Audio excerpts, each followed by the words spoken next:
Hi welcome to smart అమ్మ vlogs. నేను మీకు ఇవాళ స్వీట్ చేసి చూపిస్తానండి.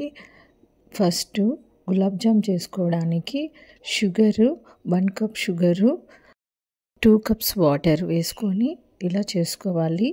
ఈ లేత పాకం వచ్చిందా లేదో ఒకసారి చెక్ చేసుకున్న తర్వాత ఈ గులాబ్ జామ్ మిక్సర్లో మిల్క్ వేసి కలుపుకుంటే టేస్టీగా ఉంటుంది.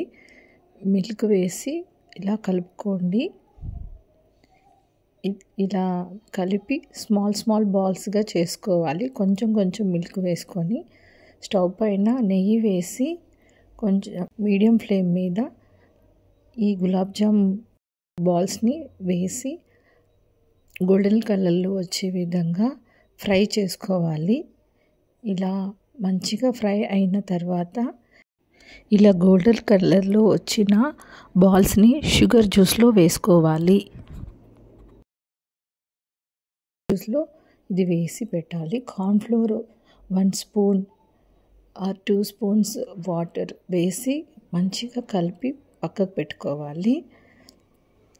నేను ఒక 1 లీటర్ మిల్క్లోకి సాఫ్రాన్ వేస్తే మంచి ఫ్లేవర్ వస్తుంది, అందుకే సాఫ్రాన్ వేసాను. ఈ కలుపుకున్న కార్న్ఫ్లోర్ కానీ ఆప్షనల్ అండి, అదర్వైజ్ మీరు పౌడర్ కూడా వేసుకోవచ్చు. అది కలిపి మంచిగా అయిన తర్వాత మిల్క్ మేడ్ వేసాను. ఈ మిల్క్ మేడ్ వేసి బాగా మిక్చర్ ఇది చేయంగానే పాలు మొత్తం చిక్కగా అయిపోయి ఇలా చిక్కగా తయారవుతుందండి. దీన్ని చల్లార్చి పక్కకు పెట్టేసేయాలి. తర్వాత బౌల్లోకి ఇలా రస్క్ తీసుకొని ఇలా ప్లేస్ చేసుకోవాలి ఒకదాని తర్వాత ఒకటి. మనం చేసుకున్న మిక్చరు చల్లారిన తర్వాత ఈ విధంగా వేస్తూ వెళ్ళాలి. ఒక లేయర్ వేసినాక రెండొక లేయర్ కూడా పెట్టాలి. నేను బ్రిటానియా రస్క్ తీసుకున్నానండి.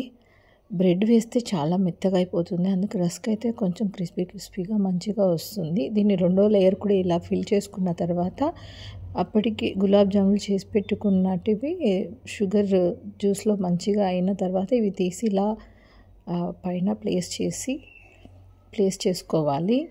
ఇలా చేసిన దాన్ని డ్రై ఫ్రూట్స్ తోటి ఇలా డెకరేట్ చేసుకొని తినాలండి. డిఫరెంట్ టేస్టీ కావాలంటే డిఫరెంట్ డెజర్ట్ అండి, చాలా మంచిగా ఉంటుంది. బల్స్లో స్పెషల్ అకేషన్ అప్పుడు మీరు ఈ విధంగా చేసుకొని పెట్టచ్చు, చాలా మంచిగా ఉంటుంది. ఇంకొక ఇంపార్టెంట్ విషయము, ఈ మిల్క్లో షుగర్ వేయకూడదండి. ఆల్రెడీ గులాబ్ జామ్లో షుగర్ ఉంటుంది కాబట్టి మిల్క్లో వేయకూడదు, అప్పుడే బాగొస్తుంది.